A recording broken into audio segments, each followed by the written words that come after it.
phones and using Sense, like it's getting smooth now. And this is the stuff from day one where it was like just smooth from the get-go.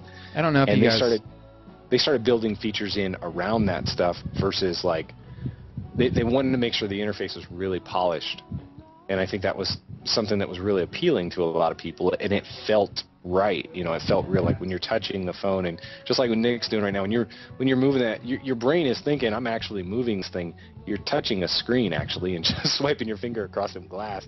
Here's but you the almost multi-touch too, or the applications where the multitasking I'm showing off right now as well, and just how when it switches between the applications, how ridiculously smooth it is.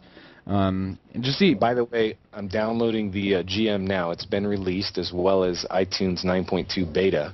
Okay. So I'm downloading those now. And anything new in the 9.2 beta? I had no idea. I'm sure it adds, like the 9.1 that's out right now doesn't support the folders thing that they have. Okay. So I found out the hard way too, because when I had rearranged some applications in iTunes, it took all my applications and took them out of folders, and so I had to go back and like spend like an hour putting them all back in folders and say, all right, don't touch iTunes again, do it all from your phone now. Yep. So it'd be nice to have that working. Real quick now, as we approach the last 5 minutes of the show, this is what everybody's been waiting for, I'm sure. Rob, I want you to give your main reasons now of why, because I love almost everything about it's not that huge of a difference. I'm not a crazy fan about how the screen looks small compared to the top. It has a huge forehead. I don't know if you've noticed that or not. It has a very large forehead though, compared. I don't know, and it's just gonna be one of those things that's hard to decipher, I guess, until you actually see the real deal. But it seems like my iPhone now has such a small top part to it here, and the new one has a much larger part, and that could just be because it's in a case, I guess. I like the style of it more, though, just because it fits Apple better. Rob, though, real quick, I want to get your opinions, and this is my W3 question, as spotted on the shows.net, guys, and you guys can check them out at the shows. With the Z on the end. This is going to be my question. Go ahead and email me at nickthefeedlive.com with your comments and things like that on the iPhone, the new one, and what you like about it and things that they could have improved, things they could do better. But Rob, I want to get your opinion on it. Why is the reason that you are seriously considered, if not made up your minds yet, on switching? And to be honest, I don't really think you will. But switching to to a different phone. Most importantly, because of the time we're in and the choices now. I guess 3 years ago, like I said, the iPhone has really led the way for all these other phones, to put the pressure on them, to make them compete in the same market space and make them have a better mobile browsing experience, to give them more features. And all of the smartphones that are out there that we have available today are all because of what Apple's done with the iPhone.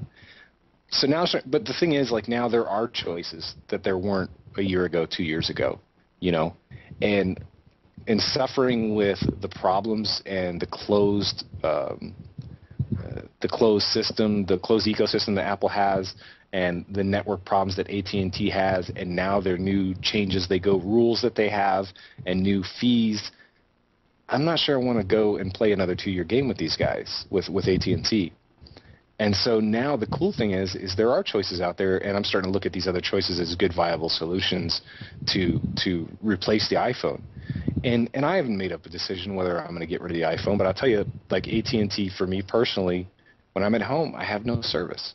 Mm-hmm. And that's an issue, It's cool, like for phone calls, I can forward them to Skype, but now I've got more and more people that are sending me text messages that I may not get for a couple hours or even sometimes a day. Yep. When I text message you all the time, I'm doing it from Google Voice from my browser. Yep.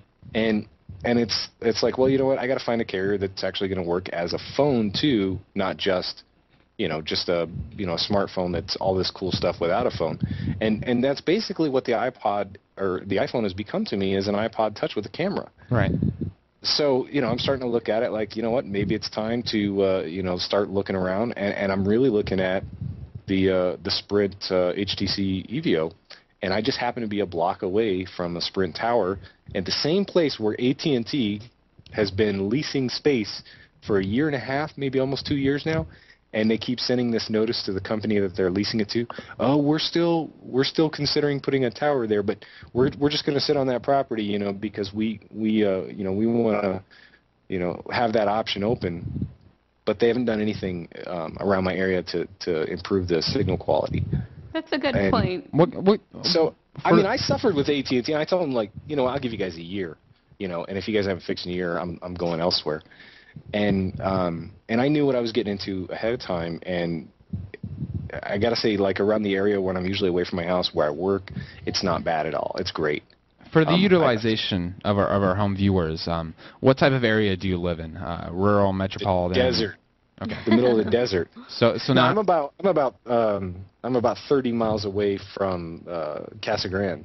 Okay. Maybe 30? Maybe no. I'm sorry. It's 15 miles away from Casa Grande, Arizona, which is it's a small town too. It's right in the middle of Phoenix and Tucson, where Casa Grande is just blanketed with 3G. I mean, it's great.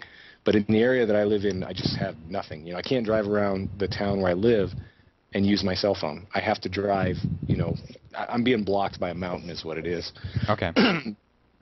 Anyways, but, you know, in knowing that and getting involved with AT&T, you know, I don't know, what, 2 years now, like, I knew, like, it was going to be bad, and that's cool because I work mostly in Casa Grande, but my work has changed a lot over the last year or so. I don't drive as much anymore. I do most of my work right here. Right. So I'm starting to need that text messaging on my phone because people are text messaging me now more than ever. Right. And I'm kind of fed up with it. And this new phone is not anything that's, you know, the processor is impressive, but it's not anything that, you know, that is so compelling that I have to go and buy it. You know, not to get locked into that new contract, those new data rates and contract is. Man, it just really makes you hate that company. Yeah. I think what everyone needs to know, because wants to know is, you know, I will be buying one for sure. I can't live without it, just because I don't know. I'm very attracted to the iPhone. It's awesome. It really is awesome. Rob, at this point in time, with everything we reviewed tonight, everything we've talked about, even if it's 51% to 49%, right now, how serious are you considering not sticking with iPhone, especially for someone like you who has been really been a Mac fan for a long time? I mean, if we look at your Skype feed right now, you have three cinema displays, probably a MacBook in there somewhere, a Mac Pro, and your iPhone, I'm sure, is chilling somewhere around there, and more Apple stickers than one could possibly contemplate. You know, what are you? Stickers on the planet. Most expensive stickers on the planet. That's exactly right. What are you looking at right now? Whether I'm gonna stick with the iPhone or yeah, and just like I tell you, I'm doing a lot of serious homework this week and looking at Sprint right now. Okay. And I'm really doing my research, but I'm just not seeing a whole lot of future for me and Apple. You know. I'm really not. I have made up a decision, but it's just not looking good for Apple and the iPhone and AT&T, you know. Is it because they named it FaceTime?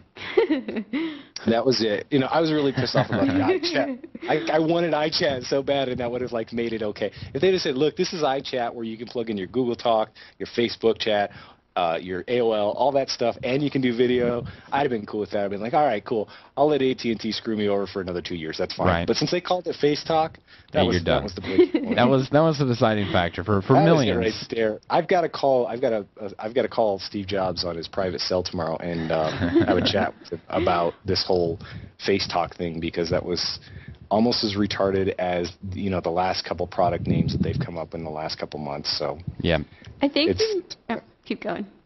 Sorry.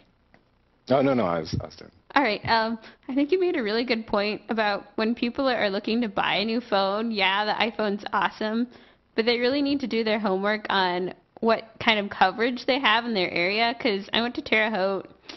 Sprint there is like non-existent. So yeah, I think it's really important.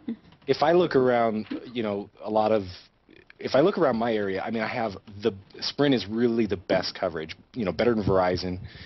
Obviously they don't have 4G. They don't have 4G half of anywhere in the country, but they do have 3G. Which is fine. That's 3G is good enough for me.